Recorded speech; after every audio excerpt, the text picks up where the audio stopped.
आइए आज हम लोग समझते हैं यूसीसी के बारे में। बेसिकली ये यूसीसी है क्या? आजकल यूसीसी को लेकर के पूरा देश में लगभग चर्चा चल रही है। थोड़ा आज डिटेल में समझते हैं पूरा यूसीसी के बारे में। यूसीसी का मतलब होता है यूनिफॉर्म सिविल कोड, या आसान भाषा में कहे तो समान नागरिक संहिता। समान नागरिक संहिता नाम से ही आप समझ सकते हो, चाहे देश में लोग किसी भी धर्म के हो, नागरिक किसी भी धर्म के हो या किसी भी समुदाय से हो, सबके लिए कानून एक सा ही होगा।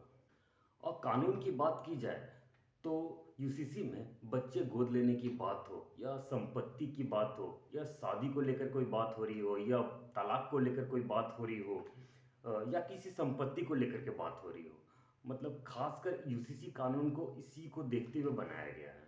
दरअसल समान नागरिक संहिता लगभग अधिकतर देशों में लागू है। हमसे सटे हुए देश पाकिस्तान हो या बांग्लादेश हो, इसमें तो ये कानून लागू ही है। अच्छा, उसके साथ साथ अमेरिका जैसे विकसित देश में भी ये कानून है। उसके साथ साथ सूडान, इजिप्ट, मलेशिया, तुर्की, आयरलैंड, इंडोनेशिया जैसे देश में भी ये समान नागरिक संहिता लागू है। लेकिन हमारे देश भारत में ही केवल ये लागू नहीं है। इस कानून में हमारे देश की सभी लड़कियों की शादी की उम्र 18 साल रखी गई है, और लड़कों की उम्र कहें तो लड़के की उम्र 21 साल रखी गई है। और एक बात, शादी से पहले इस शादी का पंजीकरण अनिवार्य होगा। अब एक पत्नी के रहते दूसरी शादी नहीं कर सकते हैं लोग। और अगर तलाक होता है तो महिला और पुरुष दोनों को ही समान अधिकार मिलेगा।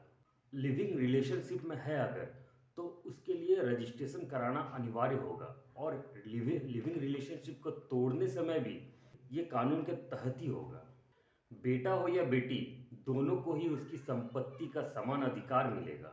गोद लिए हुए बच्चे हो, चाहे लड़का हो या लड़की हो, उसको भी बराबर का अधिकार मिलेगा। और एक बात, आदिवासी इस कानून के तहत में नहीं आएंगे, यानी आदिवासी को समान नागरिक संहिता कानून से बाहर रखा गया है। कुल मिलाकर कहा जाए तो महिलाओं को इस कानून में मतलब खासकर ध्यान देकर के इस कानून को बनाया गया है। खासकर मतलब महिलाओं में फोकस किया गया है। अब क्या है कि इस देश की महिलाओं को लगभग अब बराबर का अधिकार भी मिलेगा।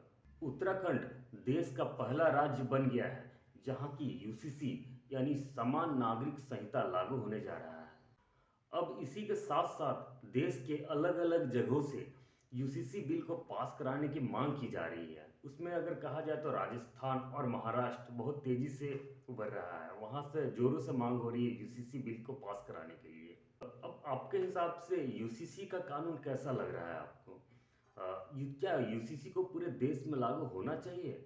आप अपना राय जरूर दें, कमेंट में अपनी राय जरूर बताएं। और भी ऐसे खबर देखने के लिए चैनल को सब्सक्राइब करें।